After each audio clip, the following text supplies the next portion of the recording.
Hello, and welcome to a side session for Final Fantasy Pathfinder. Uh, we have an interlude here where the party's spending a little bit of time hanging out in Abaddon City, and we're piecing together what they want to do. Specifically, we have Nell and Tyro. Uh, s- Tap it over. We're here in the city where you guys last left off. There was an assassination attempt on your assassin that you were keeping in your bin. Um, there was also words exchanged between Chef and Eleanor, which led to a fight that ended very quickly, as Eleanor just smote Chef, taking a total of like 6 points of her 70 health and clearing Chef's pool in like 2 turns.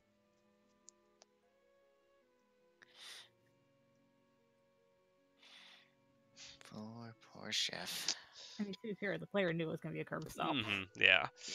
That's hard counters and freelancer and holy damage and fucking 2076. Like, I mean, but yeah, you guys are here. Um, you're now free to wander about the city. You have in about a week's time. What are you guys up to? Assuming no days have passed at all since the whole fight Yeah, with the Chef and yeah. Eleanor. For the sake of this, you this is resuming immediately thereafter. If you guys want to do anything over the course of the next few days, if you want to, for instance, uh, go and hang out at the sanctuary, go talk to people, gather some more rumors, go read some books, go, rub plot items on plot NPCs. Like, We have plot items? I need I check mean, my do you inventory. fucking check your inventory? Anything's a plot item if you rub hard enough. That did not sound wrong at all. Well, not the slightest. Are we both at the ship, or Fine, we're last we parked. No, yeah, because you all were back by then. Yeah, 'cause you all went on your bit. Did you? I can't even really remember. It wasn't even that many days ago. Nell went to basically drop off her armor at the smith. Basically, said it would be fixed in about not fixed, upgraded in about 3 days, and she went to Nam with some shish kebabs. And I'm assuming Mhm. she headed back to the ship after that because there was nothing else to do. Yeah. That, or she was gonna grab probably gonna grab Tyro or and Koke if she was at the ship to head towards the library to dig up some info. All right. So yeah. This is presumably like that same day, or this is like the next day, or I guess it doesn't really matter. It was early enough in the day where this could probably be the same Sure. day, unless it takes a long ass time to get from where I was back to the ship. The question is, would Koke's training over the course of the weekend fail with that? 'Cause I don't know how long they actually had to train each day. In a Pathfinder official sort of way, 8 hours a day and no more. Um, They so don't accept overtime. no, that's what Tam means when she mentions Pathfinder Union mandated free time. It's Yeah. for some reason the way the rules are set up, it's designed to kind of to contain players. So like you can't craft for more than 8 hours a day. So like you get 8 hours of sleep, you get 8 hours of crafting something, then 8 hours of like faffing around time. Gotcha. Just for the sake of players being like, okay, then there's a month time skip. My character from sunup to sundown every day for an entire month works on making this. Boop, boop, boop, boop, boop. All right, now that the time's over, I've got the cool thing I wanted. It's like, well, practically speaking, while it's convenient for you player, there's no way your character could be coaxed to work from sunup to sundown on something for a month fucking straight. Like, Yeah. it's that. It's that. That's what that rule's for. Which also means that things like retraining are limited to like 8 hours a day, and also that things like overland traversal are limited to like 8 hours a day. You can't unless you forced march, and then you start taking damage. So it's like that kind of thing. So yeah, by the nature of that, everybody, even if you're building something, you've got 8 hours of faff around time to go and read books or whatever. So she could come, and Ash, if you're listening, you could pop in here. I mean, if let me just unmute while I'm eating pizza. If you do want to come and pick up Koke, I'm training and I have the time to spare because I have the mandated free time as well as I only need to sleep for 2 hours. Oh, yeah, that's also true. Yeah. Which And that's it's also a matter of depending on how long the library is quote unquote open for. I don't know if it's like a 24-hour a day thing that they're open, or is it like you'd that you'd would be the have to question. go ask. Yeah, we would. So yeah, you Yeah. guys wander over there. Uh, Yeah. yeah. All right, easy enough. The three of you, over the course of probably, 25 minutes, wind your way around through Ixion's Bolt, up into the upper level of the city, and across into the Citadel Library. You knock on the front door. It kind of just opens up. You wander in. Big lobby. Which, by the way, as the door opens up, you kind of glance around. Nobody on the other side. Just doors open. You find before you a large kind of foyer lobby. There's people in kind of little quads of sort of love seat couch chairs, little areas with sort of coffee tables with books being read. Aside from that, there's a desk on the far end of the room, doors there leading deeper in, but that appears to be like behind a sort of a clear public-private barrier, What you guys up to? Anyone at the front? There's somebody out at the desk. All right, guess heading to them. All right, you walk across the foyer. Big, actually fairly large thing. Like even from a glance at the doorway, it didn't occur to you. It takes probably like 30 seconds, 45 seconds to walk from one end to the other. Jesus. Think kind of like Jedi Archives sort of look. Coruscant prequel trilogy. Like the lower floor of that. You walk across. Man sits there. Did you need something? Yes. He sort of unfolds like a big registry book out in front of him. Hills a quill Well, up. I suppose the first question is, what are your hours here? Like how late are you open to the public? The public is free to stay as long as they'd like.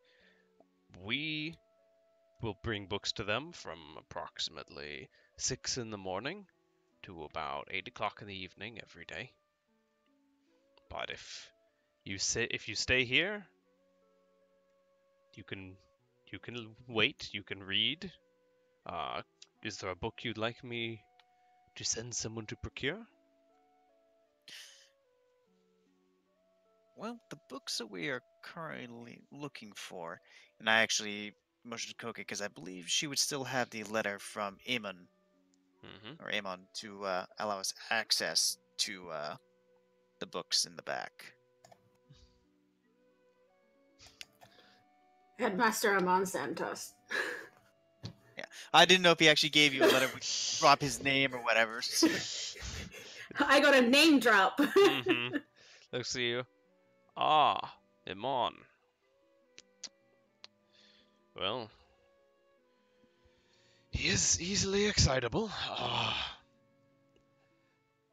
Pray ask what garnered his attention this time.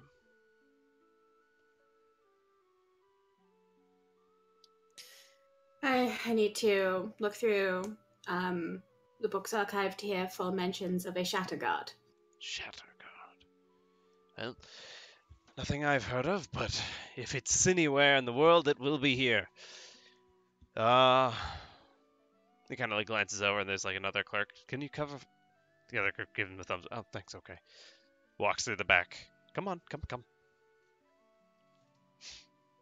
Leads you out through a pair of doors, and as you kind of push open the doors and enter the center stacks of the Cathedral Library, or the Citadel Library, you're on a balcony almost that wraps the entire story. And as you glance out over, it goes up probably 10 floors and it goes down probably 12 floors. And there's a large pendulum hanging in the middle, just very lightly swaying. There's kind of a thin layer of dust to the air everywhere, and everything's kind of that orange hue. It's just a vast library. I'm just gonna look to Nell and I'm never gonna make it out of here alive. There's too many books. This might take a little longer than we thought. It's like, let's just pop down to the local library, see if they figure anything about it. Shadowguard, section on S. Ah, here it is. No. Floor on S. They have any form of a directory in terms of the placement for books by subject or otherwise. They make an intelligence check, I guess. Just flat. Just flat intelligence. What's my intelligence? +2. Yeah. 10. You know most libraries have a system for this. You've spent some time in libraries before, and whether or not something as specific as the Dewey Decimal System has worked its way into a fantasy setting is neither here nor there. But they organize books by some sort of system of subject that makes them easy to find based on a codification of serial numbers. It doesn't seem like there's anything user-facing here, just because this isn't a consumer library. This is more of an archive. So there isn't they don't have a card catalog. But there's the man kind of leads you out and leans against one of the balconies. Okay, so he's still with us? Mm-hmm. He's just hanging out there near you. Okay, so glances up, glances down, gives you the well, what do you think, face. I'm just in absolute awe. Whoa. Look at, he's just gonna give a headache because, right, as Koke said, this is gonna take forever just to find one little bit of piece of information. No, mine was in excitement of, you're gonna have to drag me out of here. I mean, there's a lot of information here. It's just the point that I'm like, okay, we have basically... I doubt we can get this whole place read in a month. Oh, no. I only have to sleep for 2 hours. I only have to sleep for 2 hours. Let's go! If you wanted to read this whole library, it would take probably a number of lifetimes to read all of the books here. I can see that. All right, I look over at the guy and go, I realize this probably doesn't narrow it down at all considering the city we're in, but I don't suppose there's a section of, say, cultures that were around thousands of years ago dealing with summoning. Early summoning. I think what she means to say is, where are your religious history textbooks? Religious histories. Okay. Well, it's almost a quarter of the library. Older, that's younger. As old as possible. Okay. Important point of order there. Here, he leads you, and you walk around the edge of this level, and you go down, almost down to the base floor, and to the edge of one of the hallways, and one of the stacks, you're going through stacks, cage. And he kind of walks up. Our oldest books are held on the other side of this, but I can't get in, you can't get in. It's, restricted. Next to that, this immediate area adjoining all of this is the books that we can read without needing the key. I don't suppose there's any way to obtain permission to get into the locked area.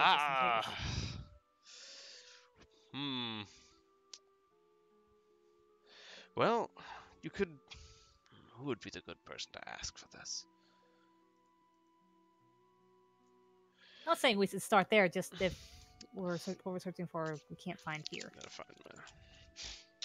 If you can't find it here, you could probably file a petition back in the main office, and it would go up all the way as high as the Grand Clerics. And if your need was just, then they might relinquish it, but that hasn't happened in probably 35 years. Yeah, it'd be tough to get our hands on any of that. But around here, and he kind of like runs his hands along the kind of the corners of the shelves. They are yours to read. What do you seek?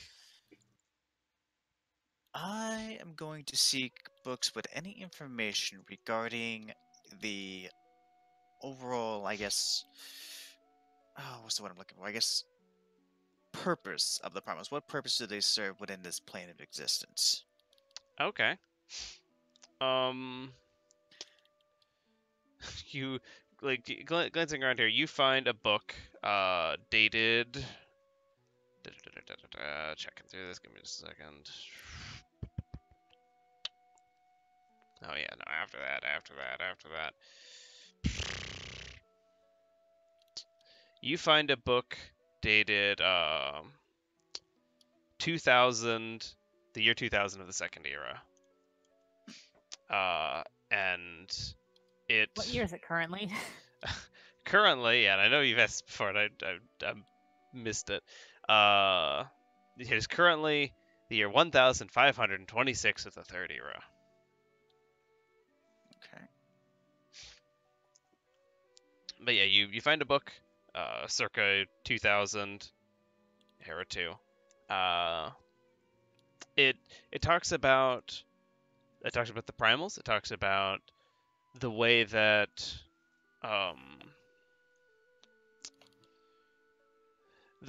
they protect the people who live in the world and speak frequently and directly through to their followers.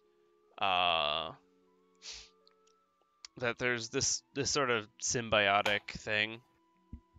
The book lists out many of the primals' known locations, like as in that one literally lives in that mountain over there. You can go and walk over and talk to him. Kind of known locations. And you being familiar now, you know that a lot of that isn't really known anymore. The book also talks about the faith in the early days of the faith and how it looks like it's pushing to actually point of order there.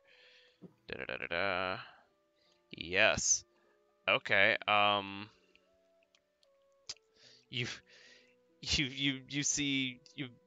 find in the book mentioning about how the support of the faith is growing due to the influence that these primals are having on the daily lives of people, and especially here in Spherus.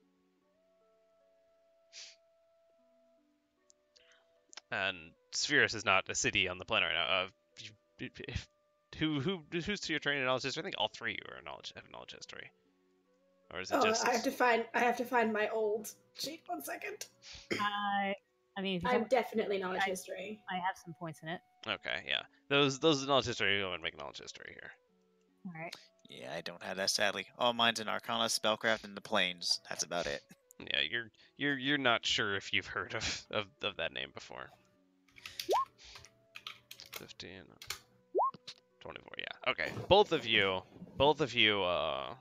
recognize Spherus was once the name of Abaddon City. That this used to be the capital of an empire of Elvon, and when the Faith moved in, it not quite so violently, but in small ways violently, overthrew the previous rulership of the city and began turning it into the metropolis that you see today. You know that a few years after that is when they started building the Sanctuary of Lystus.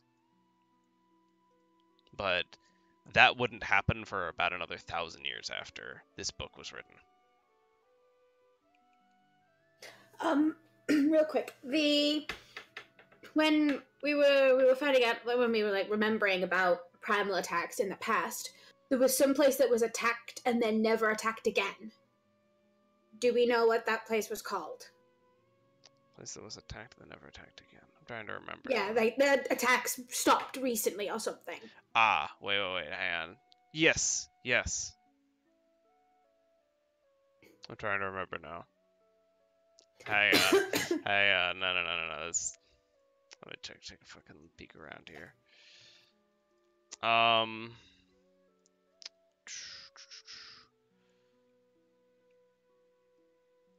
didn't give a city at the time for that. No. Oh, I don't think I did. That would almost certainly be Mithrandir. Really? In that case, would be there were a chain of attacks that you learned about that of one of the primals that have ceased.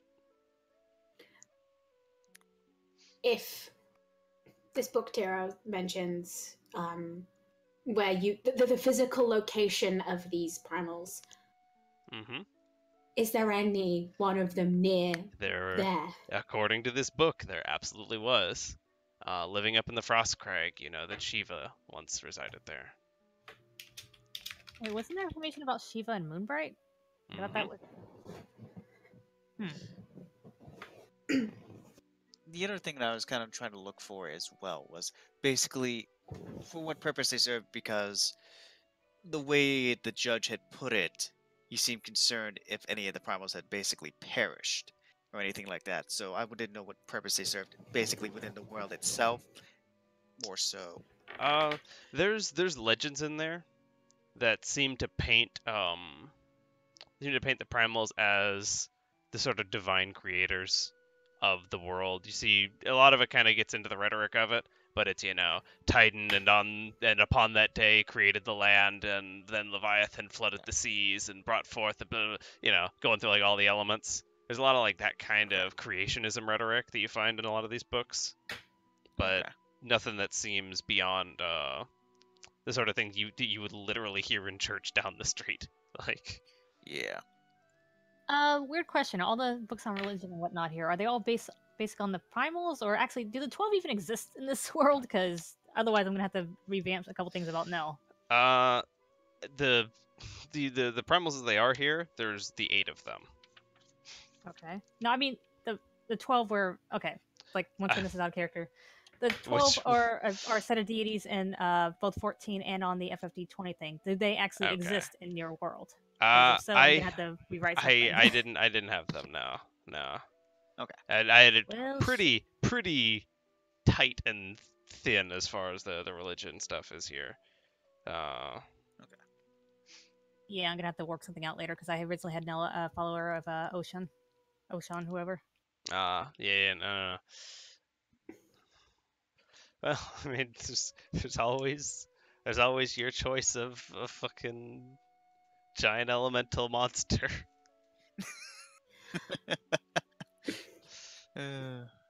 I'll work something out later. I'm not going to worry about it. Okay. Taro, are you familiar with the story of Anamana, right? Anamana. What I knew but technically learned last session with.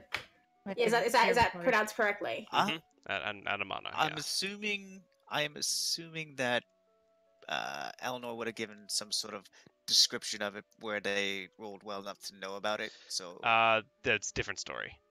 You're thinking you're thinking of the Tale of Lystus that you saw in the Sanctuary of Lystus. This is a different religious piece.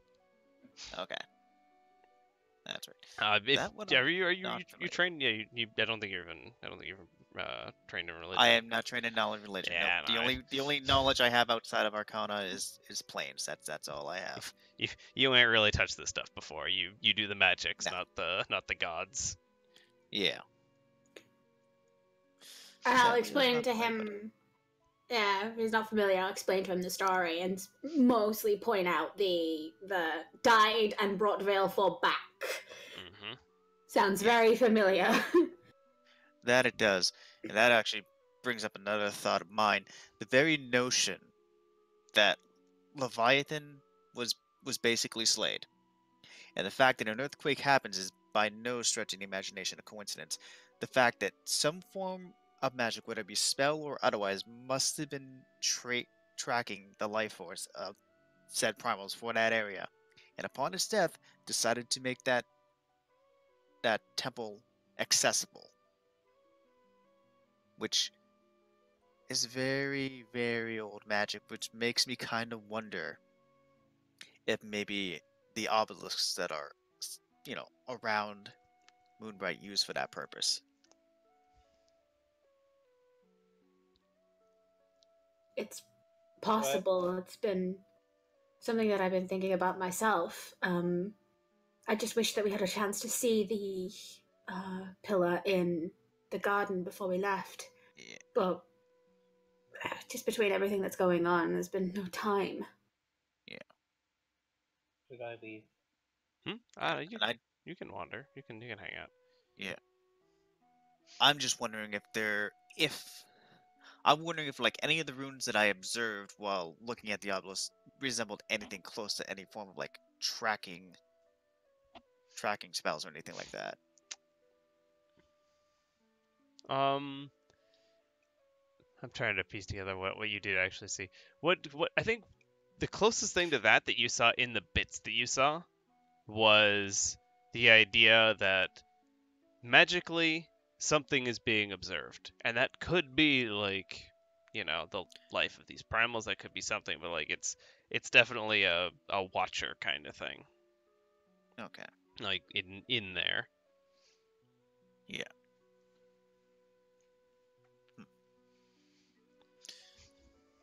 Interesting. Okay. Well, that takes care of my little search for now, so. Anything else anybody looking for? Probably gonna try looking for possibly like just, I don't know if maybe it'd be religious, maybe just sects of groups that they didn't just cover like one specific primal, but basically worship all the primals as a whole. Okay. Like okay, yeah.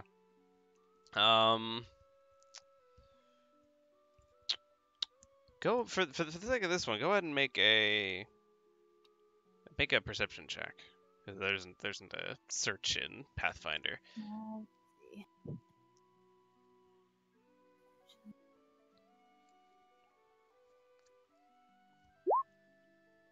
Okay. Yeah. Okay. You going through the shelves. You find a book. That popping it open, it talks about the different organizations that followed the different primals, and also some that followed all of them. Kind of paging through, you find a section, like as you're kind of flipping through, you get to, and this is alphabetical, by the way, like as you know, like there's a directory in the front, flipping through. You get to the section. Now this is alphabetical. Yeah, well, this is just within a book. As you're flipping through, you get to the section that would be S in the S's, and they're all gone. All the pages have been torn out. Is the guy still with us? He's floating around. You could kind of probably catch him. He's probably leaning against the railing at the end of the stack here. Okay, I just sort of poke him, hold out the book. You realize at least one of your books here are damaged, right? He kind of like looks at you, looks at the book, and kind of takes it, turns it over. Kind of like runs his finger along the little tear line. That happens. Some of these are especially old, and he flips the spine over. Yeah, see? And this is 1300 era 2. Sort of convenient it happens in the exact section we needed to find information about. Well, Imagine that. you were looking for old information about specifically the primals, about specifically their worship and that history. Trying to find information about this group known as the Shadow Guard, and as you can see, they would be in the S's in this book, and lo and behold, the S section is completely gone. Hmm. That sounds paranoid. I mean, surely these books are so old. There's no way that would be malicious. Is there any way I could do like a knowledge, like possibly history or something, to see if maybe there was like some type of like Inquisition or something in the past? Like Crusades, like something just Go like... ahead. I mean, by the nature of that, would it even be in history books? I don't know. I don't know if it would be some type of any type of. If this can even Go be ahead. checked. Go ahead. Go ahead. Make a knowledge history. Go ahead and make a knowledge history. If I could roll above a 10, that'd be fantastic. You don't think you've heard of anything like that? Ah well. We'll close the book. Are there any in Celestial? There are some. They're in this section. A lot of them are in Common. Some of them are in Elvon. None of them are in Celestial. I'll take a look whatever's in Elvon for giggles. What you pick that up and kind of paging through it, you find something about small churches to specific primals within Spherus, paying their dues to the Empire, like this. It's almost like a I don't know what the right word is. It's almost like a textbook, a historical account of maybe a span of 100 years. Just about those organizations. It's a clerical book, really, but it's in Elvon, and from the reading of it, the city was almost entirely Elvon when it was written.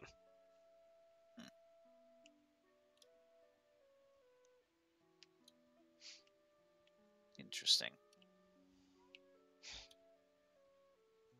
I want to get the attention of the guy that's with us. Yes? He wanders over. Just so we don't bother people without... Well, if we bother them without needing to, that'd be bad, but what sort of information, loosely, is contained within the restricted section of the restricted section? The restricted area. That's books that antedate the Second Era, largely.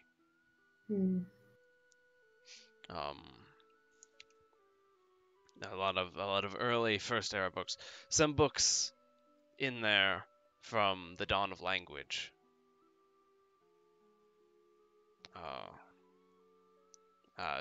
But again, most of that's written in Celestial, so unless you can speak that, it's not very useful to you anyway. I'll just say, yes, I can speak it. What do you mean? He kind of looks at you, kind of cracks his head, oh. Well, never mind then, you're fine. Jeez. Where did you study? My fucking tent. I'm just gonna... I'll just shrug at him. Well, regardless, you will be hard-pressed to get back there. Yeah. I mean, I would love to see what's contained within, but it's very carefully guarded. Is it like a cage? Just a cage? It's a cage. You look like it goes from floor up, and it's vertical iron bars, probably about an inch in thickness each, probably about 4 inches apart. It doesn't quite go all the way to the ceiling.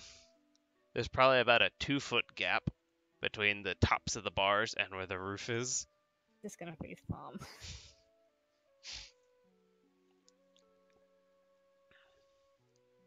Someone could just climb up and over. He kind of like looks up. That'd be quite a climb. I mean, no one would ever. He kind of like looks down at you with a little bit of a little half grin. I mean, if someone happened to get in there. Oh, if someone would happen to get in there. I mean, like I would love to hear what they found, but that's restricted, of course. Of course. Is there any magical wards? Not in particular. No. The very hefty lock. Most of those bars. The whole library is warded. If books attempt to leave, that's why we leave the lobby open to the public 24/7. If someone just went in and read the books and just left them there, didn't try and take them out, that would be a concern. But that would be unheard of. That would, so many rules would be violated. I couldn't imagine. I muttered to Tyro and Elvon. So you might as well just be saying flat out to him, I want to steal those books. Yeah, pretty much. And I'll say, I'll add in Elvon, no, read them, not steal them. I just give you a look. The hell did she learn Elvon? Guess who's been putting points in linguistics, assholes? The guy kind of like glances at you, glances to his left, and there's a sign there that says no food or drink. And like he kind of looks at it for a second, and he looks back to you. You all look kind of thirsty. I could go for a run real quick and get some water. Yeah, that'd be good. We've been reading a lot of stuff here. I'll spend a few hours. I'll be right back. And he wanders off. I turn into a bat flyover. Okay. And no surprise. Not even the guy.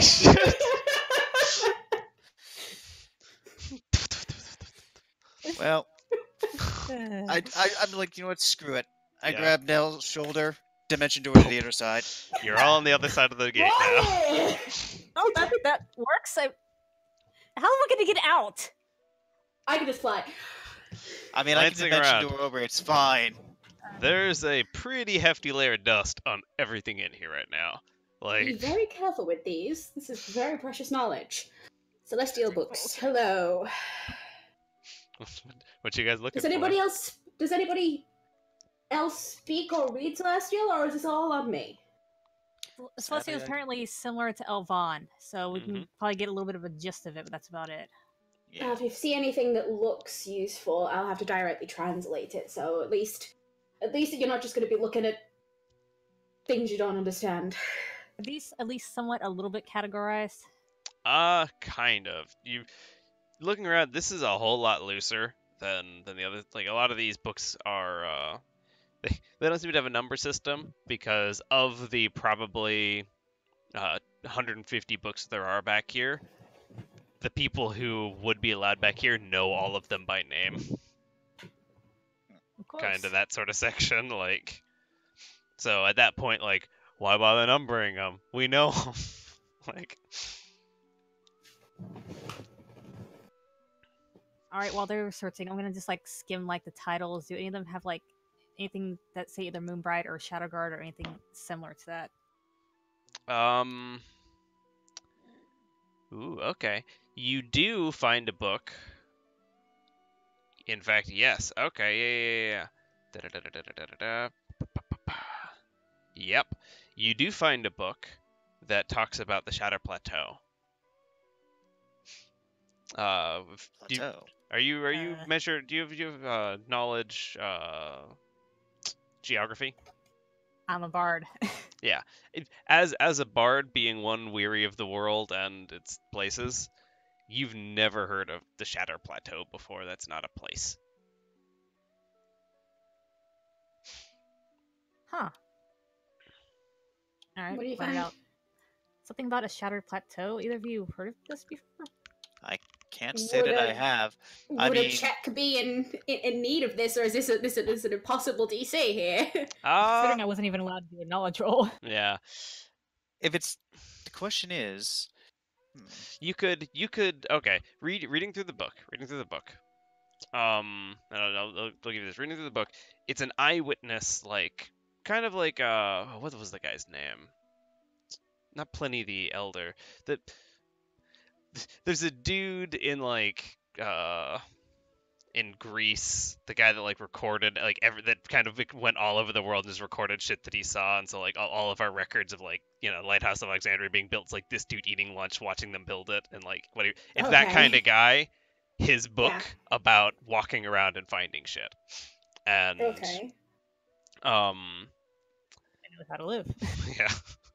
And it describes the plateau. Let me get some of the details here. It describes a long,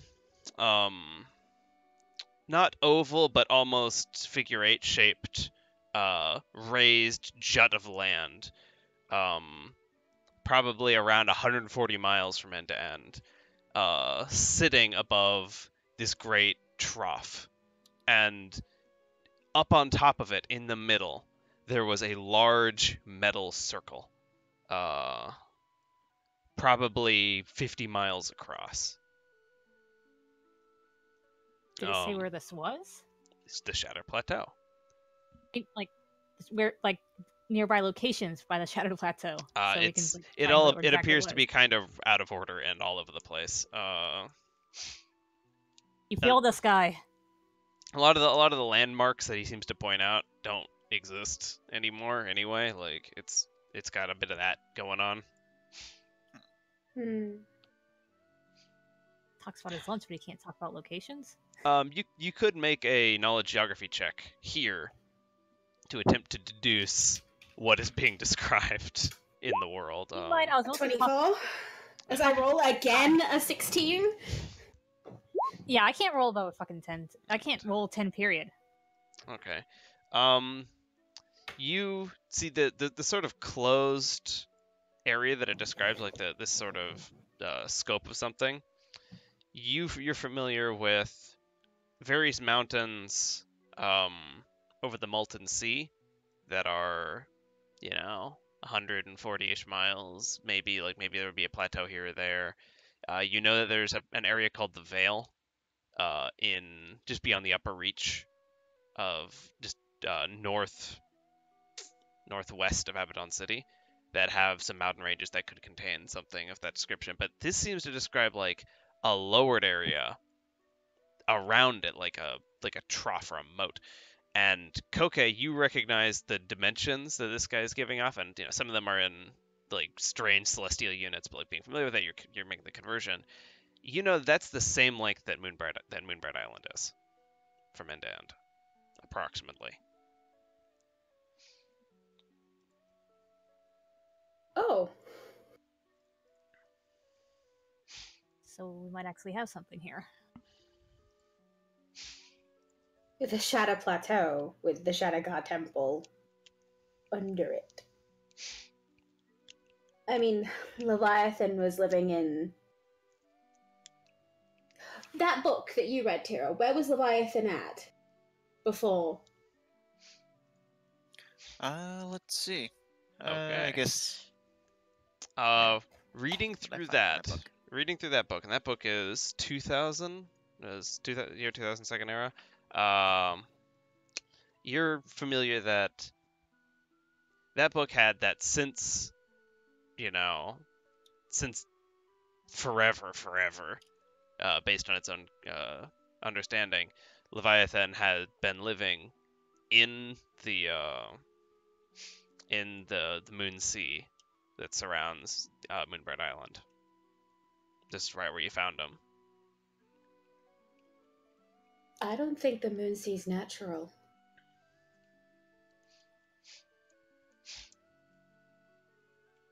It could be hiding this plateau. Are submarines a thing in this world? Make a knowledge technology check. Oh God.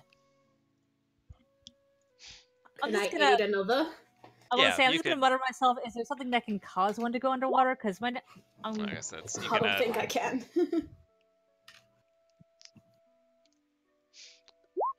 Oh, now I roll above a 10. Oh, excuse me. So yeah, that sets that at a 21 between the two of you. Putting your heads together, and with your time you spend in Moonbright, you think that you've seen some submersible stuff, like this new concept of creating an enclosed metal cylinder that a person on the inside can move a set of counterweights forwards or backwards to change its pitch as it propels itself through Magitech through the water to get to explore things. They're having an issue where if the counterweight goes all the way to the front or all the way to the back, the submersible just sinks because the person is no longer strong enough to lift it.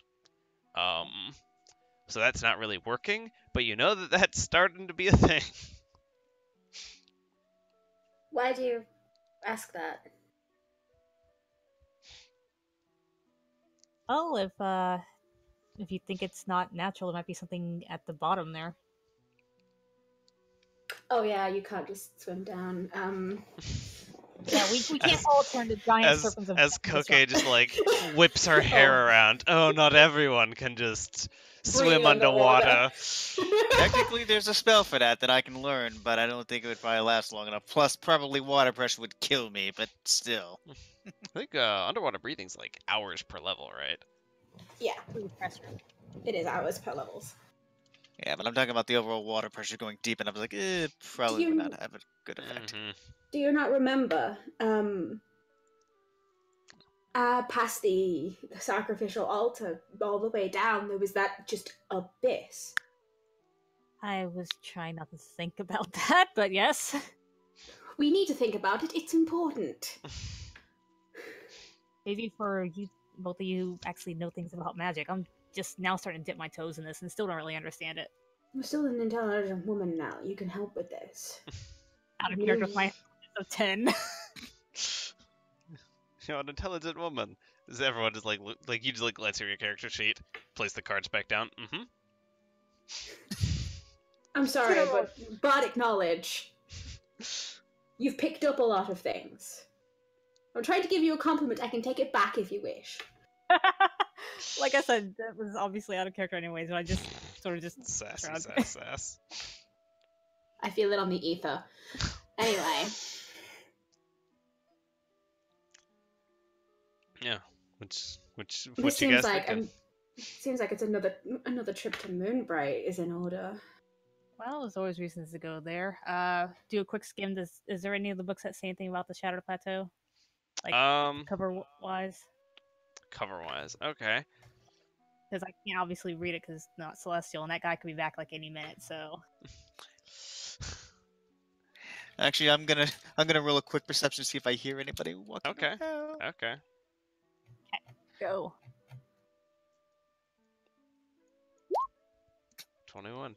Okay, you're keeping a good ear out. No one would get past you if you don't hear it, and chances are over the course of presumably, I don't know how long you guys are camping out here. If it's more than 30, 40 minutes, you might have somebody, but otherwise, like you'll know before they round the corner. Okay. I want to just make a note that I've got my Chroniclist kit, and I'm noting stuff down. Mm-hmm. And I'm looking for anything as well on Amana. Okay. Yeah. You're looking for things about Amana. Yeah. No, you'd find you find a book. It's in Celestial, like a little bit on the loose side here, but it loosely translates to like on Amana, like about Amana. And Amana.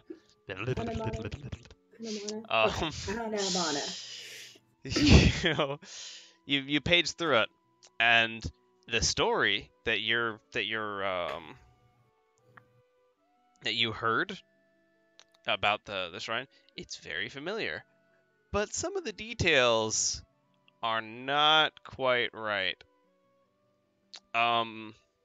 This appears to be an account, almost, of, like, written very shortly thereafter, of someone that was present during what happened in that.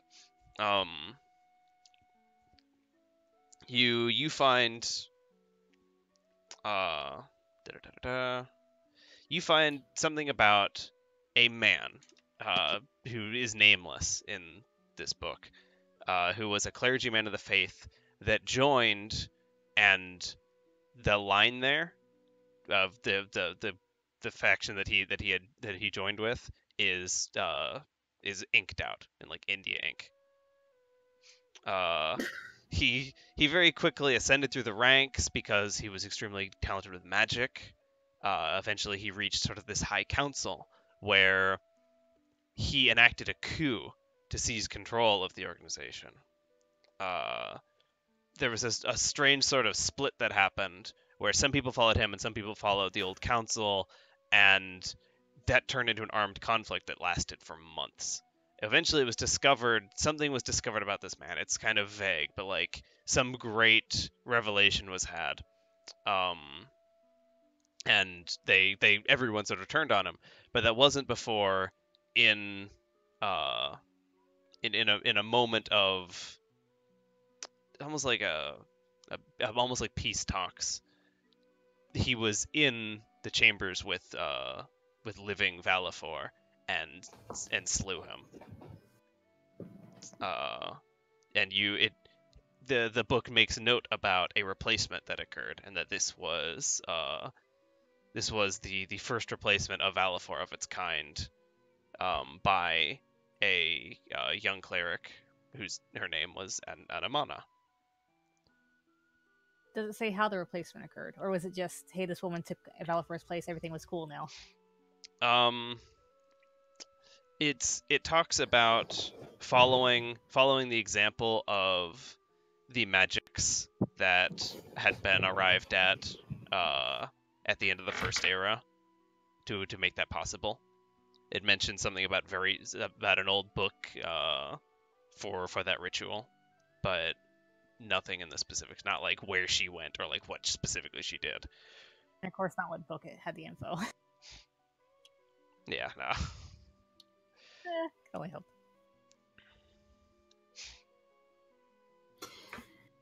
Does it mention what transpired afterwards as well?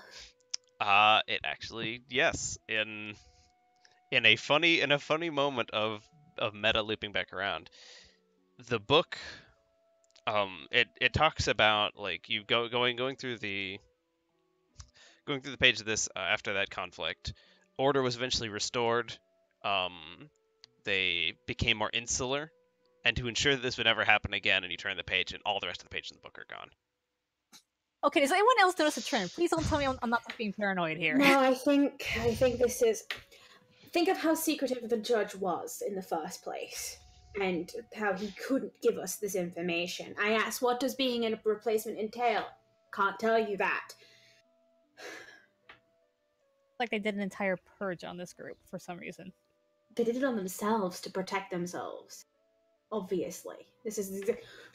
They became more insular to protect themselves. Now they're removed from history.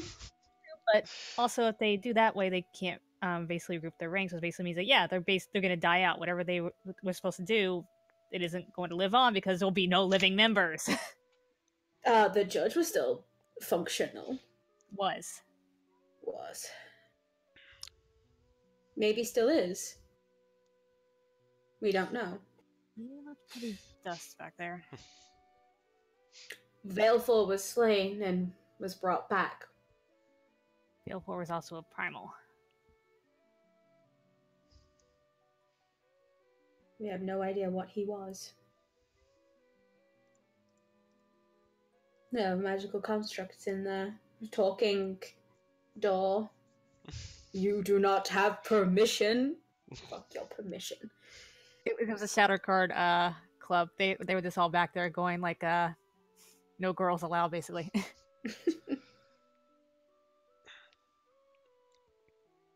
You guys looking for any other books in here? I just want to give a cursory glance to all the titles, like anything that seems relevant to what we're looking for. Anything on the Shadow Guard, nature of primals, very early stories, more like accounts than the myths that follow. You do find a book that it talks about the moment where a group of the primals, it doesn't say which ones, but a group of the primals came upon a council of what are now early scholars, but they didn't even have a word for that back then, and gifted them writing, gifted them the ability to turn ideas into lines on paper that could exist beyond their lifetimes. And there's almost a sort of myth of that, of the birth of language. And it was the language that they were given is Celestial, and the book is written in Celestial, but it doesn't call it Celestial. It calls it, the written language. Back then.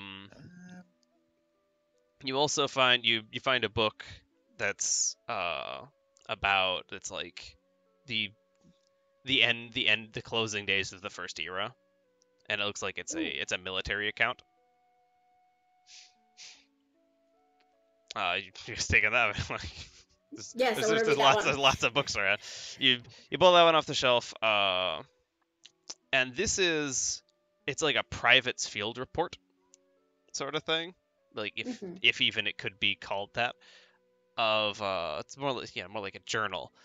I'm talking about a man who, in his village, someone had come and pleaded to their elder that they would send men to help with some great conflict, and he had volunteered himself, and he had kind of been following this young man and this young man's wife that were kind of like this weird pair, from village to village, doing the exact same thing, probably 100, 200 times, until they had amassed this army, like this very early army, that consisted of, based on the descriptions of the persons, you see descriptions of Elvan, of Mithra, of Mughals, of Hums, and of Aura.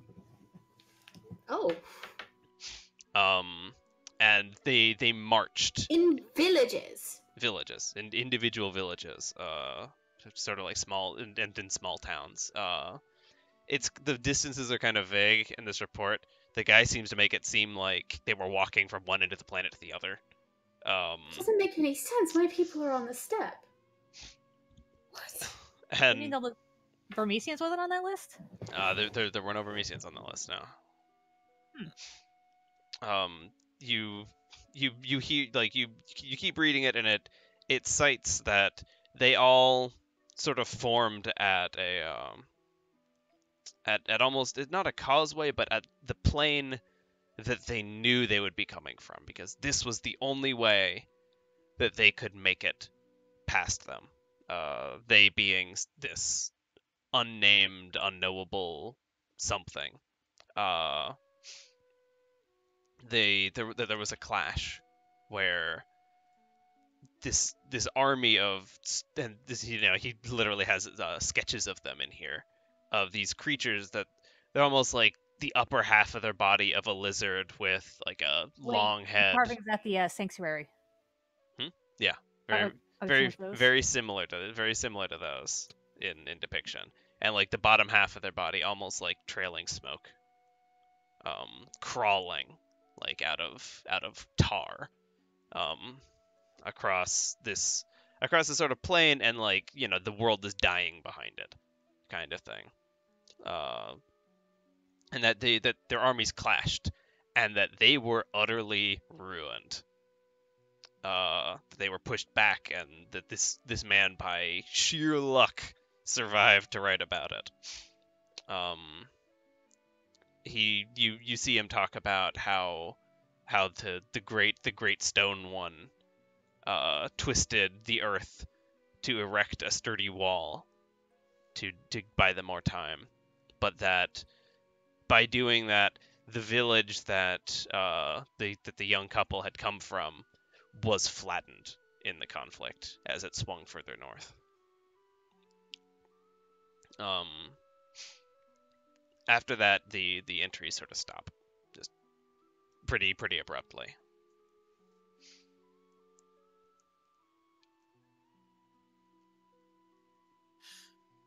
Just for shits and giggles, I'm gonna see if I can poke around, see if I can find anything regarding older magic that's not particularly, it doesn't specifically pertain to summoning. Okay. As you sort of glance through these, you find one book that you add, like running your hand along the ridge of it. It looks like it's runes, like almost like spell runes, and you pull it down and you start flipping through it. The spells inside, they're not Fire Aga and Blizzaga. They're Fireball and Burning Hands and Dimension Door. And this is a wizard spell book from the first era of like going through all the way to like 7th level spells of the shit he could cast. Well then. Don't steal the book. Don't steal the book. Well, technically, I already have this book. I can already draw from it. I already have Dimension Door. The problem is I can only learn up to 6th level spells because fucking Red Mage's spell progression is slow as shit. Do Red Mages have the ability to scribe spells in a spellbook from scrolls and stuff? I believe, is that something that's innate to all mages? It's on a wizard by sorcerer basis. Wizards can scribe spells into spellbooks, sorcerers can't, and that's Pathfinder, but I'm not sure about FFD20. Let me take a look. This area isn't limited on spells per day. I think every caster gets their own book that they put their spells in, but that's about it. Well, if it typically the sort of the tradition of this is that if it's in a spellbook, then you can scribe scrolls, just by because you literally have somewhere to write it down. That's kind of the point. Let's see.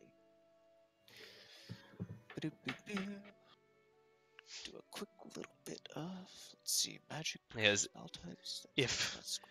If you can, and you were to, for instance, nab this book, you could just start transcribing it into your fucking spellbook over the course of a few days, and just start accruing the spells. Unable to cast them until you hit the right caster level, but I mean, yeah, let's. Oh god, let me see. I have always wondered, Taro. Yes. If any caster could cast those spells. Mine's very specific indeed, but at its core it should be the same, right? That is tough to say. Tyra, from your reading so far, especially with the book that Dices helped you find in Moonbright, you are familiar that almost like a prism, this sort of old arcane magic hit a point where its practice became less weird and more I don't know what the right word is, more curriculatured, more friendly, more user friendly, and at that moment it split into the different colors that we have today. And that sort in a small way, white mages and black mages and red mages and blue mages all came at some point from this old arcane magics. I mean, whether or not an individual mage would be able to cast them from this book is, anyone's bet. That's how competent is the wizard. But that's where they came from. A very, very, very long time ago. Yeah. Technically, these spells predate any normal or any known school by color, if you will. Even so, I don't know if just anybody could.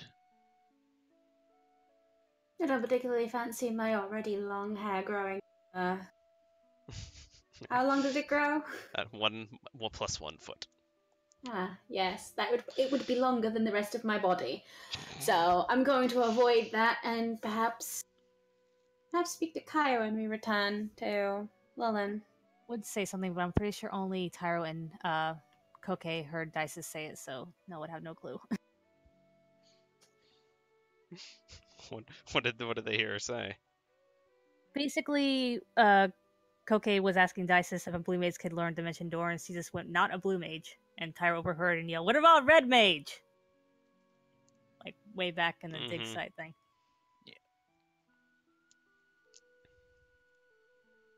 It was just curiosity. You're in no danger from me, kitty boy. You just see the hungry eyes just staring at you like, uh-oh. He'll just gives you a look. You could join in too if you want. Join in what? Oh, I don't need to kill the spouse. Anyway. As little question marks float up from the whole party. Meanwhile, I get distracted while I'm trying to figure out fucking scribe scroll for fucking mages in general for FFD20. I do believe it's underneath your spells as red mage, because I don't have it underneath my spells as a blue mage. Any blue mage doesn't, because we have to learn it specifically from... Astrologian gets a spellbook. I'm not sure about red mage. Red mage does have its own spellbook. Yeah, let me make a check here. You should be able to though then, but yeah, because the spells generally are, yeah, it would make sense. Like most mages, a red mage can find or purchase scrolls with spells to add to his repertoire. Literally right there at the beginning. Okay. Yeah, it's just a matter of whether or not I can actually kind of write the runes to create one, if you will. Like I know I've bought scrolls to basically be able to learn spells a little quicker, but yeah. Yeah, no, I did. Yeah, Ness is right. Like most mages, a red mage can find or purchase scrolls with spells to add to his repertoire. Yeah, you can copy spells from places and put it in your book. Yeah. I know this is going to be a long shot, but are there any books there like dealing with just like songs? Songs. Okay. You glancing through, you find sort of right near the sort of end of the first era book. You find a songbook basically of old sort of war chants. They're not really what you would consider like music, especially nowadays. Think kind of like old Gregorian chanting kind of stuff, where it's like it's things that an army would kind of rumble as they went into battle. And it is early music theory, man. Like this is just you know. Idiots didn't know what they were doing. Not even an instrument anywhere in here. Yeah, and they're lyriced, and like glancing at the lyrics, some of them are in Elvan almost. Some of them are in Celestial almost. There's just a sort of a casualness to that transition. It's like old English Elvan. Yeah, I mean,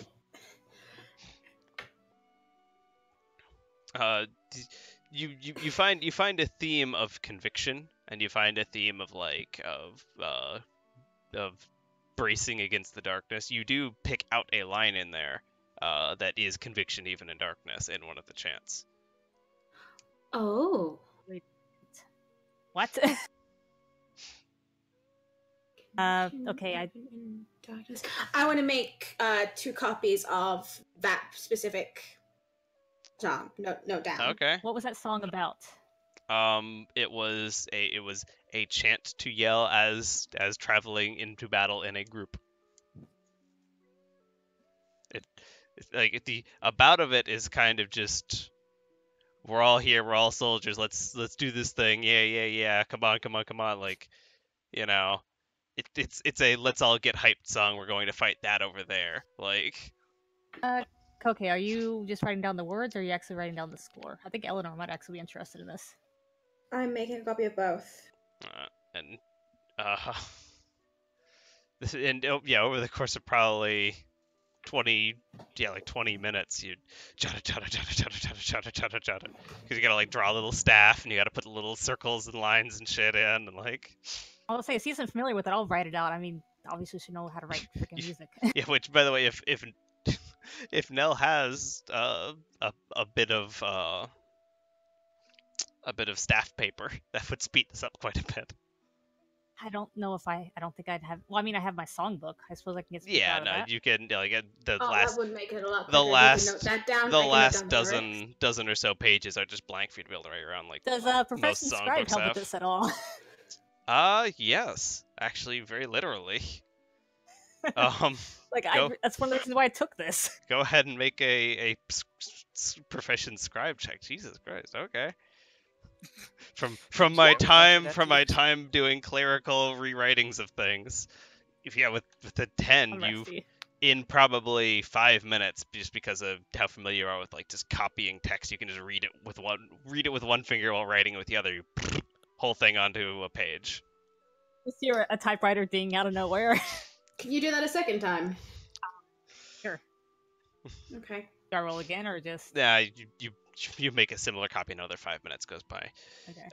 At this point, Tyro, you do hear a tick, tick, tick coming towards the cage from around the corner. It appears we may be overstaying our welcome, so we'll have to put away Yep. what we're doing for now. Just Bat put the books back where they were. Make sure to put them back where they were, people. You put it back. Yeah. I glance around. They are quite a bit less dusty than when you found them. Well, anyway, I grab Nell's shoulder and dimension go back to your poof of purple smoke, and you both are standing on the other side. And after a second, Koke is right there next to you guys. Can I have those 2 pages, please? Sure. Also, just do a quick Song of Serenity so you're not exhausted. Oh, wonderful! Just in case we need to flee. And as you chant this beautiful song, a man kind of walks around the corner of the stacks and like kind of glances in the way of this bard just singing in the library. Looks at you for a second. I can't hum. And then just keeps walking. Sorry. But yeah, you are no longer exhausted. Well, I thought it'd be more confusing. They'd be like, "What are you doing exhausted in the middle of a library?" Reading, man. Speed reading. I'm just putting my all into reading. You guys like freaking bench presses. Just imagine just the bar with like books on either side, just benching books. I'd do it. Anyway, well, this has been a informative, if not slightly terrifying experience. What have we learned today? First era is apparently all about darkness and evil people. We can't find anything at all about that group we needed to find information out about, and no, we found out a lot. We found out they don't want to be found. Exactly, that's a lot. They've been omitted, forcibly removed from books, probably on their own.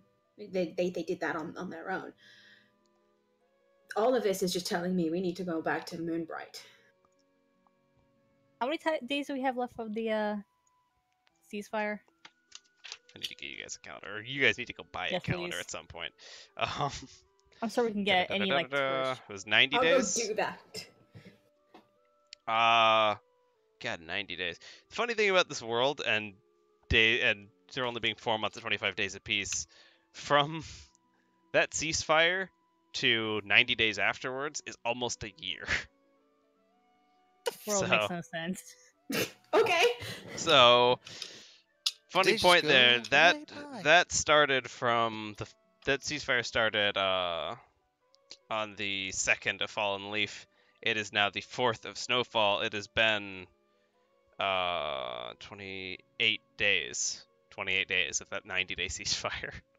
So almost a third is gone. And we have another month of being here.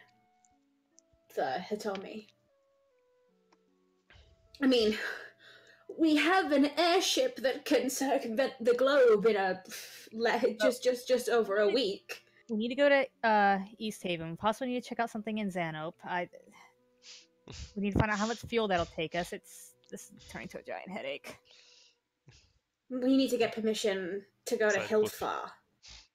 And here's the map if you guys want reference while you're planning out.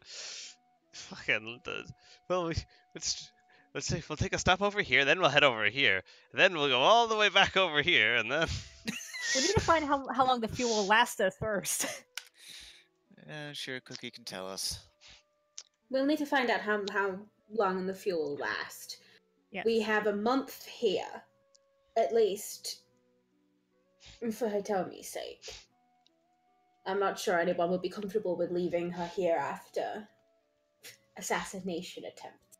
That and Eleanor would be staying as well, and I'd rather keep her around. I mean, no offense to Chef, but I have a feeling we would be having very, very grisly deaths without her, just PTSD to the Cactars. No, it's all that is a fair thing, although the poor thing must be feeling so lost right about now. There was a moment with the Cactar taunt that she very literally saved you all from just being slaughtered by Thousand Needles. We all basically knew if it wasn't for that, we would have had lost at least a couple party members, if not all. Yeah, couple was being generous.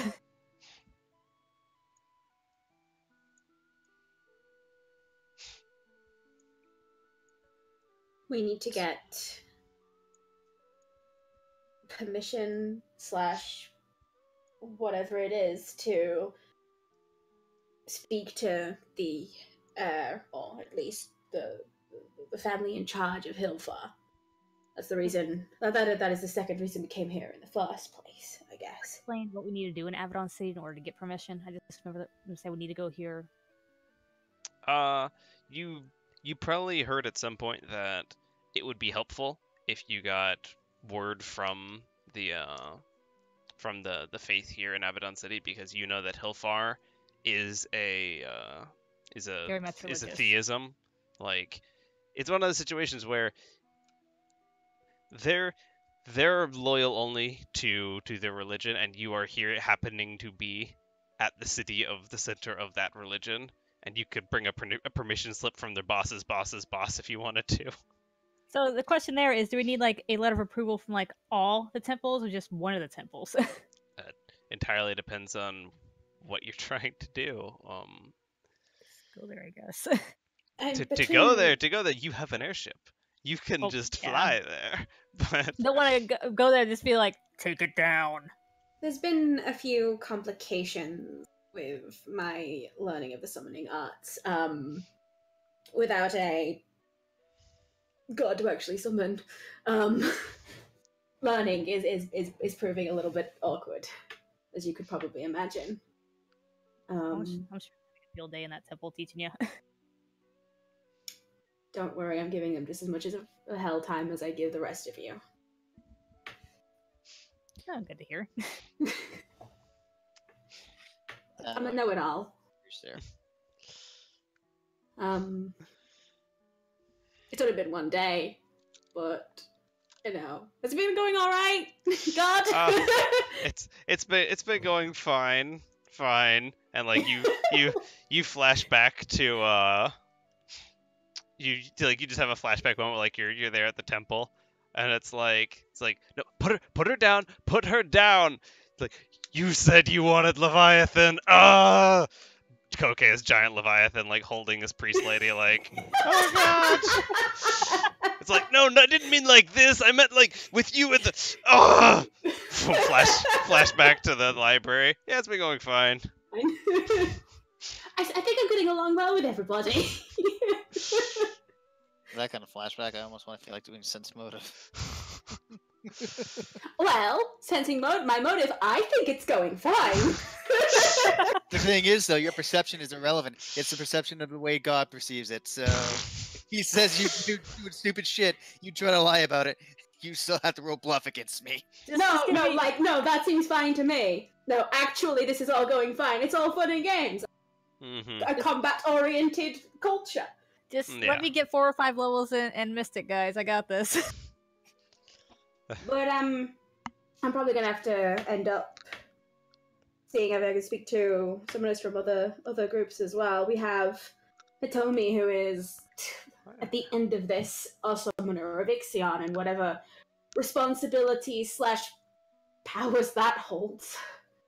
Well, there's tons of other primals in the city. But how many of them are still active? That's why we ask around. We got time to kill. Yes, because hey, by the way, is your god dead? Really gonna be the best way to open up a Okay, there's this little thing called tact, woman. To be fair, that is a pretty hard. Nice. There is a way to do it. You just basically would ask around the areas, just see if maybe the god has been silent lately. That's all. Mm-hmm. See, much better than going, "Hey, is your god dead?" I mean, it's better than what I opened up to Amon with, which is, by the way, I ate Leviathan. You're alive. I'm not. What's he gonna do? Somebody's dead god to come and get me. Wait, where's V spend this entire time? You want to be hanging out on the ship? Yeah, she's been on the ship just kicking her legs. Boop, boop, boop. I'd bring her along, but I would actually just lose her to here, I think. Well, that is probably being appreciative of getting some sleep between Tommy and Roderick's actions and, well, your actions with her. She gets plenty of sleep. How dare you?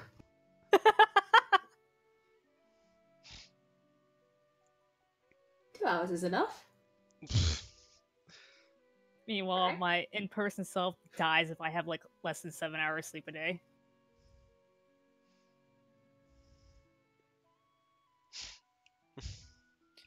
About what time is it now?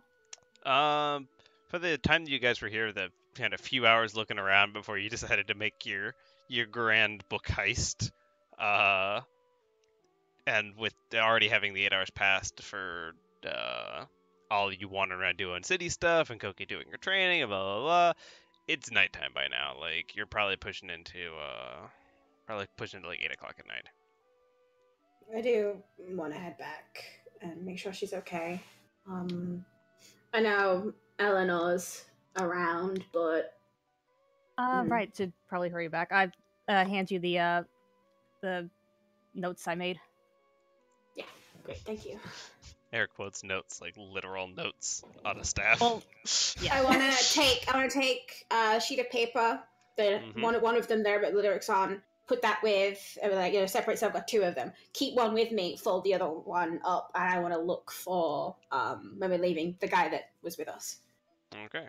And yeah, after a little while of the dude that kind of glanced at you guys, and gave you the weird look and told you to quit playing music in the library. A few minutes later, like as you're having this whole like, oh, give me notes on that. Okay, make a copy of that for me. Like flipping like your pages back and forth. Guy comes around the corner. Oh, hi there. How did it go? With your reading of these books, glancing around the shelves. Is he the same guy? Same guy. Yeah, it's the guy from earlier. Just he's obviously asking. My accents are all over the place, but okay. It went well enough. We got some interesting information. I see you took some fine notes there. Can I take a quick peek? In fact, you can keep these. Oh. And I hand him some the copies of the notes that I've been making this whole time. I need to copy those. Takes them, glances over his shoulder, glances over his other shoulder, just for fucking good measure. Just starts paging through them. Oh. Ooh. Oh, shit.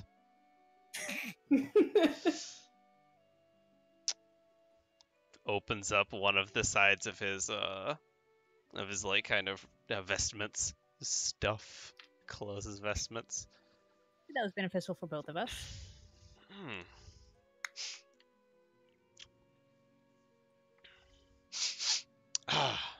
It's getting late though.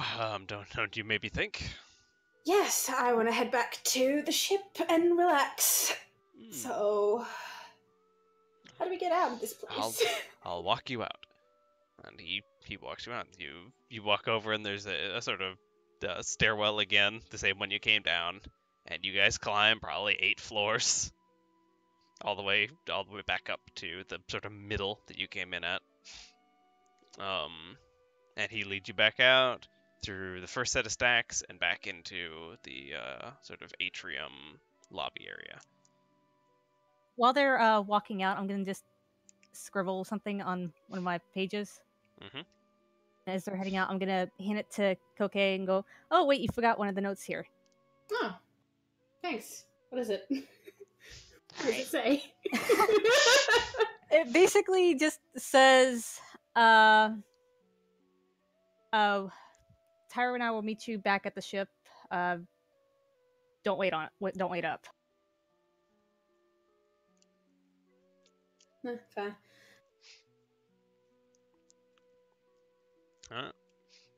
I'll just leave. He leads you all out. You're back in the main lobby. You all just heading back to the ship, or where were you going? I'm heading back to the ship. I don't think these two are. But to where? You just hanging out in the lobby here? Just no, leaving. Turning back around and heisting that book, like. God no. Okay, we'll Even sneak in. if We'll Tyra sneak asked in him, through we'll one just of. be like, fuck no. We'll rappel down to one of the exterior windows and come in through the backside of it. Steal the book. Be out in no time. Or could just invent a door back here in the middle of the night if you absolutely wanted to read it. No need to steal it. Yeah. No, I'm just gonna like bug Tyra and go like, let's take the scenic route back. Just kind of gives like this puzzled look. I'm like, okay. Translation: I wanted to speak to you, and I did not want the. I'm trying to think of a nice way to say it. The blue demon monster. That's what I'm thinking, not saying. Did not want our associate overhearing. And now let's take a speak Elvan, apparently. As I move around all the tokens. Oh. And I'm gonna jump into another chat room. Alright, you have fun. Have fun. As the ghost of Echo passed, as the echoes of Echo peeks in. I don't even want to imagine this in the self-teach library. Nell Lalafell. I mean, I know other languages, but I doubt Tyro can speak them. I actually took about 2 or 3 languages before we went to Moonbright. Other than Common, Mithrin, the other 2 I knew are Elvan and Lalafell. And with level 8, I can put another point to intelligence, would actually give me access to another language, so yay. Anyway. Yay, I love thinking on the fly. Basically just sort of look up, you said it's evening, so the stars out. You said that you are a fortune teller in the circus, correct? Yes. Well, I mean, I picked them a knack for fortune telling because in the circus, you want to keep the crowd entertained. You become very perceptive to how they react to certain performances. Some of my magic was generally used as, I guess, for lack of a better word, special effects, if you will. It was very simplistic in its nature. Because at that point, I was largely self-taught from what little books I can get my hands on. Did you actually have any skill in it, or is it just, as you're saying, smoke and mirrors? There's skill to smoke and mirrors. A skill to seeing the future or prophesizing, not just being, oh, this might happen. Like, the psychic reader bullshit that's out there. He put it best, I did have some innate talent, but to be able to use it in a kind of formal fashion was very limited. Well, so much for that. Reason I ask is, if you haven't seen lately, I've been having my nose in books lately, thanks to my lovely, well, you met Oris. Basically, saw that apparently I have some skill in magic dealing with astrologians, and I'm actually starting to do pretty well in it, and a lot of their magic seems to be on either foretelling the future or seeing how things transpire. I was hoping that maybe you knew a bit about it, but it doesn't seem like that was the case. No, sadly, sadly, fortune tellers, at least for the use of being in the circus, was more of an act. You more or less tell the people more or less what they want to hear by kind of looking at them, noticing anything that might be on their person that might be able to give you hints or anything like that. Just has a big grin on her face and goes, "You mean I could just stare at the sky, act all wise, and just go, the stars say to fuck off," because no, I'm still in training for this. The stars say, fuck off. Just leave me alone. I mean, if you say it convincingly enough, probably someone will believe you. Oh, I know nothing about talking convincingly. The person with plus 22 diplomacy says. Another thing I wanted to bring up is I noticed when we passed by Xanope, you seemed too happy about it. I thought, well, you haven't really mentioned much about your past except for a little bit about the circus. Did they not treat you well there, or? You could say that. Bear in mind, I was born on the outskirts of Xanope. Personally, I do not want to go back there, not because that's more or less, not like the kind of like I'd be run out of town type of deal, but more or less there are people that I would prefer not to encounter while there. Just for very bizarre situations that I would like to avoid if at all possible. And we might have to go to Xanope, depending on how things transpire. Yes, which I'm working on measures to make my presence there as minuscule as possible. Which actually reminds me, during the course of this week, I'm going to be retraining the craft alchemical into prolonged spell. I'll pay the 300 gil for it. Everyone's eating gil. Pretty much. Pretty much. I'll be training that for the prolonged spell meta magic feat because, yeah, I'm gonna need that if we're going to Xanope. If first, I mean, reasons why you want to hide is your own business, but I do have a disguise kit, that might help you, so you don't have to rely on magic. Magic can fail, obviously. It could, but with the spell that I have in mind, I will have all the appearance. Let me put it to you this way: the spell that I have in mind, if you use the sleeves of many garments, for example, right? The catch with those is that if you touch the individual, you will, instead of feeling, say if you have like regular clothes, if you have it look like regular clothes on, but you have, heavy armor on, you're gonna feel the armor, no matter what. The spell that I'm thinking of will make me look and have the physical appearance of, and when you touch me, it'll feel like I'm maybe a different race or anything else, or hair could be longer, doesn't really matter. I can make myself look almost like anything. Once again, my knowledge of magic is absolutely terrible, so I'll take your word on it. And for reference for those at home, yes, I am thinking of the spell Alter Self from the Wizard Spellbook. I was thinking that out of character, like maybe that spell, but being a thing, but not instead of disguising yourself as a thing. Yeah. Exactly. And with a prolonged spell meta magic feat, I can make it last for one whole day at the low cost of 6 structure MP. I mean, worst case, if you do get found out, it's not like, well, like you said, you're not going to be chased out of town, so it won't be the end of the world, no? Correct. It would still create situations that I would prefer to avoid.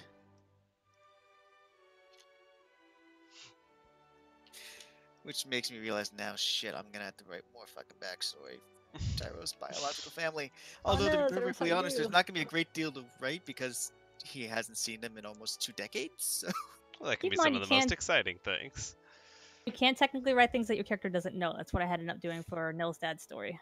Mm-hmm. Well, to be perfectly honest, he doesn't even know if they're fucking alive, to be perfectly honest, for all he knows. There you go.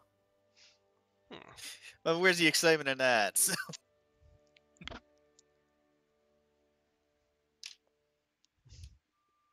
And I'm assuming while we're talking, we're walking her, so probably getting close to the airship. Yeah. One final note before things get awkward. I'm assuming you overheard my uncle when we were in Moonbright.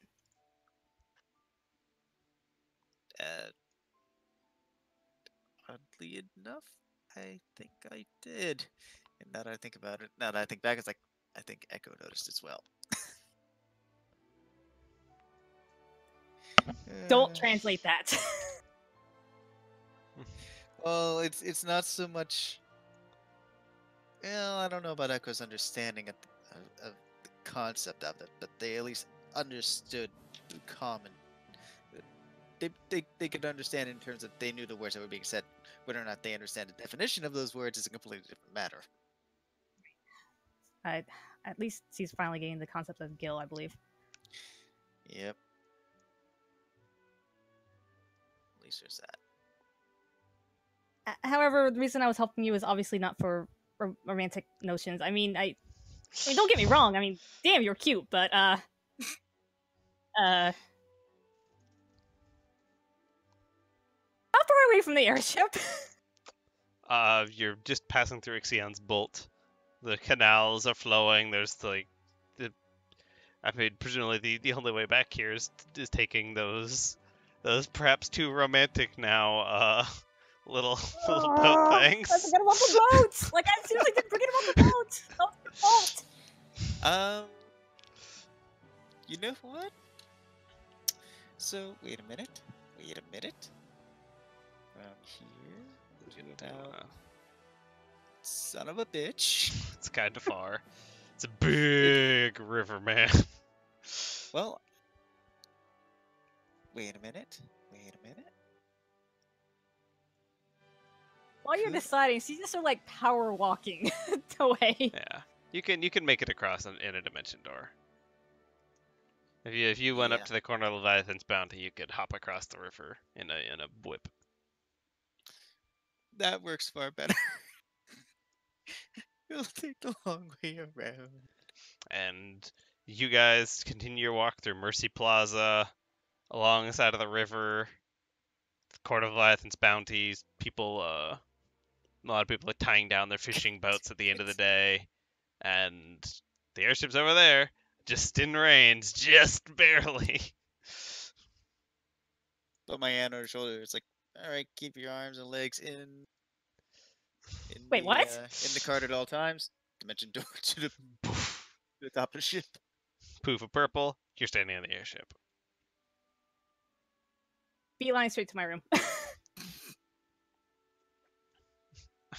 As Tyra yet again breaches the touch barrier, and Nell is embarrassed. Don't wait for me, huh? We'll be a while, we think. Don't wait up. I'll just fucking teleport to the assholes. I did not know he was gonna dimension door. Hi, cocaine. Bye, cocaine. Yeah. No, at that point. What did you do? Nothing. Not you, him. I'm still trying to figure that out myself.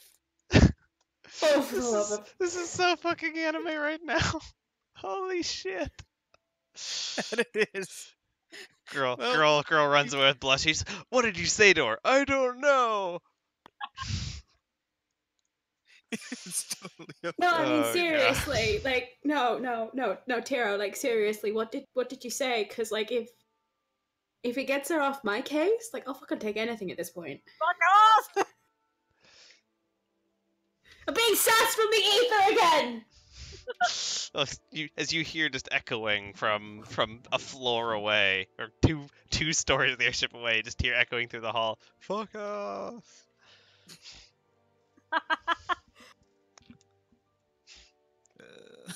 As Cookie walks by, ooh, what's her problem? I wish I knew. I swear to no, I'm not even gonna say anything, so I don't want to give the DM any ideas. Since I have you here, Cookie, how much distance can we travel on our current tank, do you think?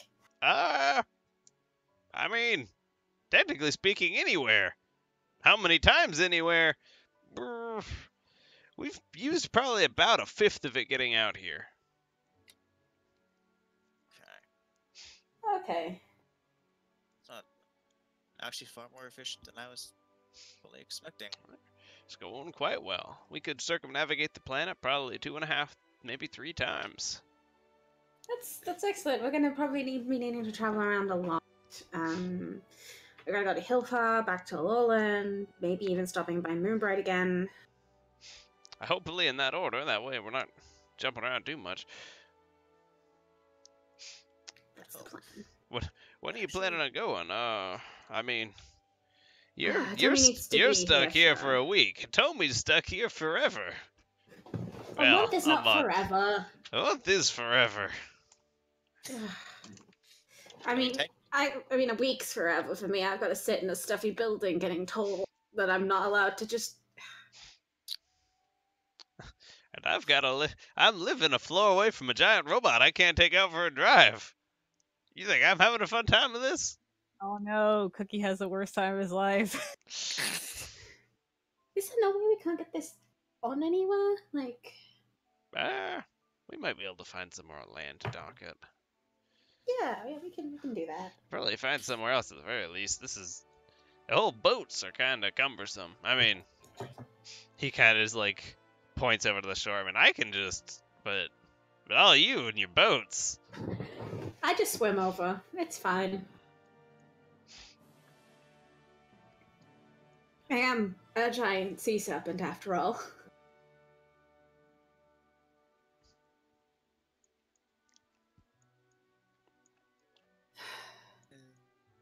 There is actually something that comes to mind, Cookie. We realized that the crystal on the bridge is more of a fix than the method for powering the ship. I don't suppose your research into the ship itself would lead to anything that would be a bit more sustainable.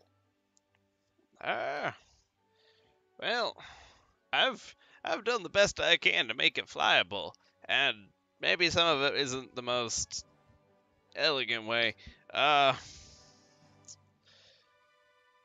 Honestly, this is probably the most sustainable way of doing it. Well, I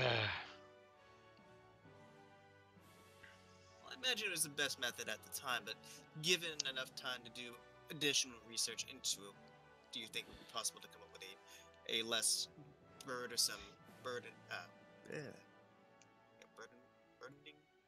way of powering it? It looks like you're sticking your finger in the hole of a dam. Like, best case scenario, either the one flying could channel the power through that. We could reroute it. I had to disconnect. Hang on, come with me. And he kind of walks you all below deck and over to the engine area, and you find kind of a chunk where the drive core of the ship used to have a line of cable that runs to another line of the other part of the ship, like along the ceiling, and then before like going up through the floors. And you can see a chunk of it has been split and has another cable like spliced into it, and like the whole thing is duct tape wrapped around it on the diagonals. oh, beautiful, beautiful. With some doing, the ship could run itself. It should. It was never gonna leave that mountain by doing that, though. Now I've got full, well, fifth of a tank gone, but and there's. I can try to put it back the way I found it. Would it still work, though? Yeah, that would be fine. I mean, it might burn more fuel, but not really. It kind of like traces some of the lines in the ship. And maybe, if that... I never really thought about it. Like, if that's for that, and... Maybe because the fuel and the...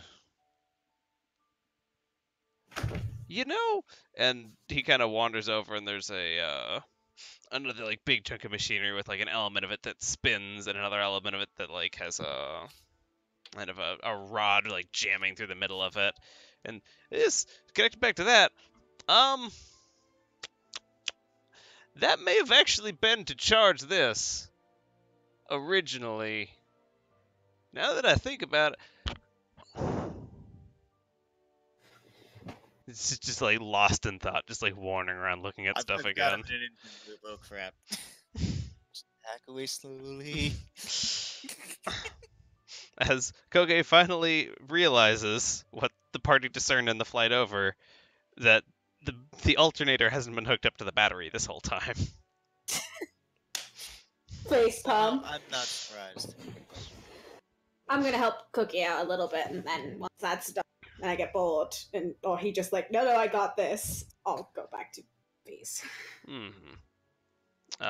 He begins work on it. It looks like it may take a substantial amount of tearing out stuff that he'd done before and putting it back a different way.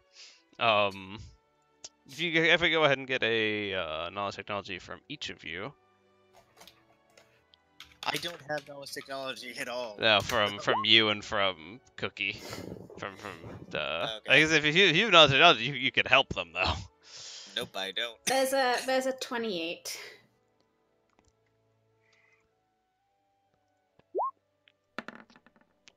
And a 26. The two of you are a deft team, it turns out. Wow, And, I'm not that far behind him. Jesus. Yeah. Also using the books. Yeah, this is Yeah. You guys over the next hour-ish, you put together a plan for how you're gonna take this back apart and get everything wired back the way that would allow the energy in the crystal to be driven off from the firing of the drive core of the ship, such that it wouldn't require a caster to constantly keep the crystal going to be able to energize the magic fuel. I forget what I called it. I might have called it. Yeah, the aether fuel. That's what it is. To energize the aether fuel to keep the airship in flight, and instead it could do that for itself because, of course. And it looks like it would probably take maybe a couple days of work to pull it all apart. And as soon as you start tearing it out, the ship is going nowhere until it's put back together again. It's one of those sort of situations. Well, we're stuck here for at least a week, at least a month. Now's the best time to do it. Before we do, the whole, points to the wall of force protecting us from the water incoming. Oh, we that's won't a good disturb point. that, right? I don't know. That's great. Willing to risk it? We could risk it. We can risk it. I don't suppose a knowledge arcana would be able to help in discerning whether or not that would happen. Actually, yeah, you could make a knowledge arcana to see if that force barrier is in any way. You get the impression. Yeah, Jesus Christ. Okay, you're looking at it like you get the impression like, oh well, I mean, that's kind of that. I mean, maybe one way or the other.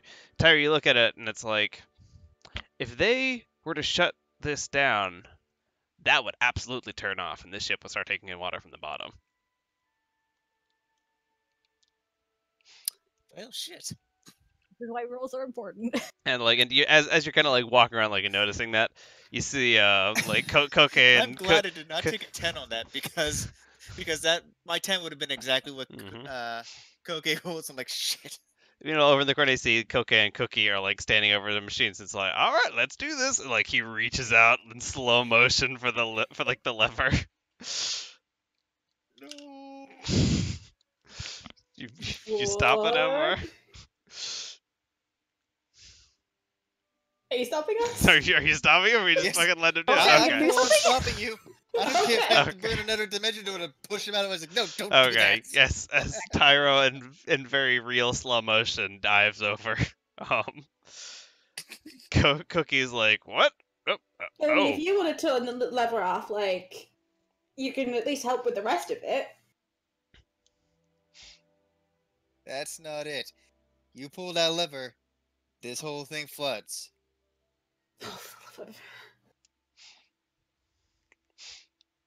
Cookie looks at you and just shrugs. We could fly it somewhere else real quick. It's gonna take us a few days. Like, we're just gonna like lift up, go and like park like over here at an angle. Just Maybe. walk into. We Where could, would there be the? we could hang our tail off the cliff so that we could lay flat. Then we might fall off. Yeah, no sudden movements, please.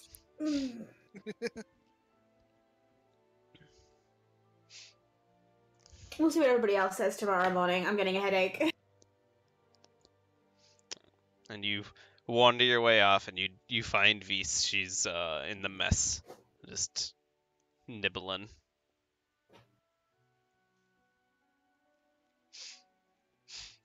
Yeah. Then presumably setting up here for most of the for stuff that's got to get done in this time skip thing. If you guys do want to call it there, or do people have other stuff they want to get done? I'll never be doing Not until after the week's over. I would like to find something to punch and test my new powers out, but other than that. Because I've got to get used to new rolling for everything. You guys could take the party out for a day jaunt in a week after the skip if you wanted. Or take your new companion animal out for a date shot after the week time skips up. I was planning on taking my cohort and inviting Chef along. But I don't know when you want to do that. Making a threesome out of it, okay. You could. It's the rules. Takaya last time, Chef this time. You're fucking taking turns. I'll get through the party one way or another. I mean, and that's you guys can run some side stuff here after all this is through. But yeah. Anybody want to set anything off to be crafted? Anybody want to do any of that? After 3 days, Nell's gonna grab her armor at the guy there. Otherwise, he's probably gonna do nothing but basically staying in her room, studying books, grabbing food, just basically staying out of sight. Okay. Remind me to pay you, Taro. She's been quiet for 3 days. Whatever you did is a miracle. Are you doing 8 hours of reading every day on those books? If she's got nothing else to do, yes. Okay, go ahead and make 5 Knowledge Arcana checks for me. With, by the way, you still have your bonus you got for Knowledge Arcana from. Yes, I do. Yes. That was, I think it was a +4. Should have been. It was a +4. Yes. Yes. Let's see. Should be +10 total then. Okay. 2, 3, 4. 1 more. Oh, sorry. Yeah, no. Natural one. Let me do some math here. Tyra probably knocked on the door that day. Like, no, not doing anything.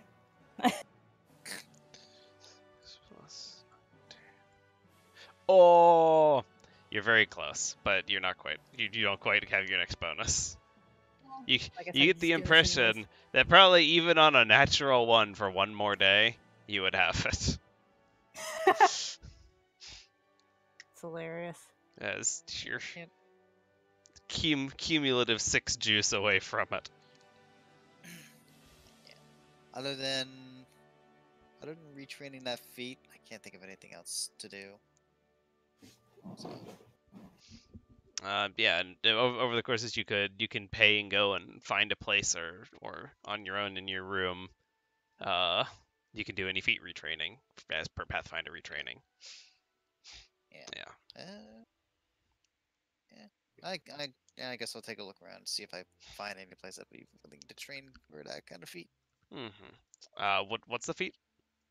I'm going to be going for the prolonged spell meta magic feat. Okay. I'll be replacing the craft alchemical. You find a sort of a very small not a council of like it's an enclave. In the same way there was the enclave of the Whites over in Moonbright, you find a similar kind of little wizard commune here in Abaddon. Tucked away on the corner between Carbuncle's Beacon and Ifrit's Fury. Like here. And you get your retraining in, and you have your Union 8-hour days of feat retraining. Okay. Let's see. Okay, so that's, what was that, 300 gil to retrain? Yeah, it'll be. It's got stuff for class features and levels, and there's maths. Get to bump up my materia ranking. This is now +2. Awesome.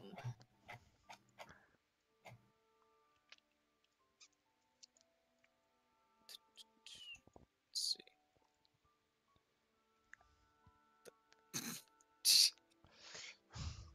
Okay.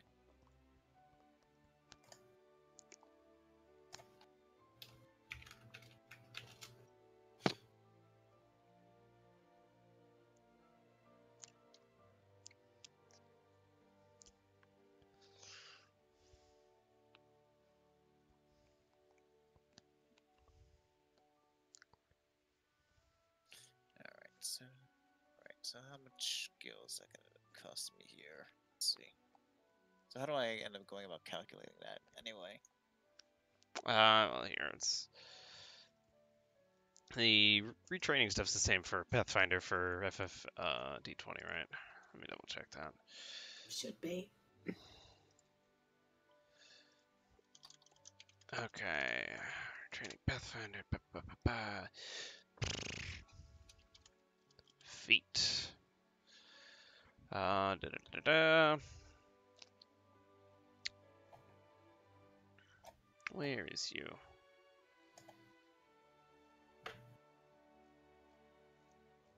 Feat. You can change one feat through retraining.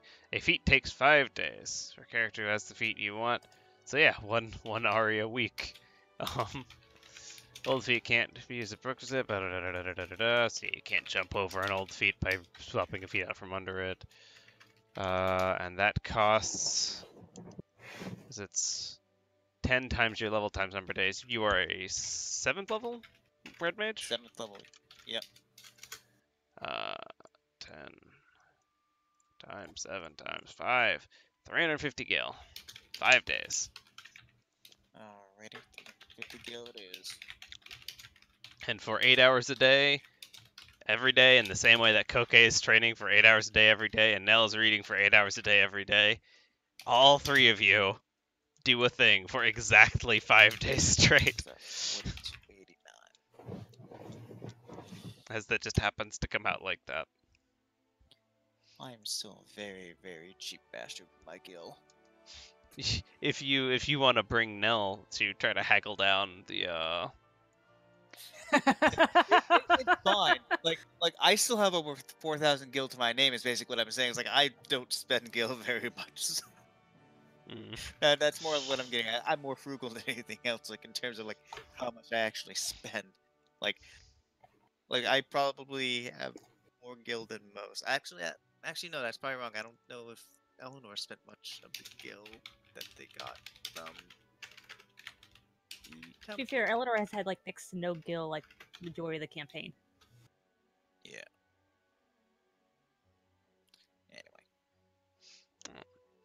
Well, yeah. If that's y'all 7 days, and we'll get in the D&D chat the stuff that other people's wants to do. Yep. That rounds it off here, and we can call it here and come back on an actual session. Is everybody good with that? Yep. All right. I'd like some combat, but, you know. If you wanna, well, for the sake of chronology here, we can run it. We can run combat when like next time, like. For instance, if other people have things they want to do and then end up coming with you, so that their character sheets reflect the time that they spent. But yeah, trade people's he's gonna get really, really skewed. It's mostly so I've got numbers and stuff all good and. But for now, we can call it here. To come back Saturday, see everybody then, and we'll see where we're picking up from there. So until then, bye. See ya. Later.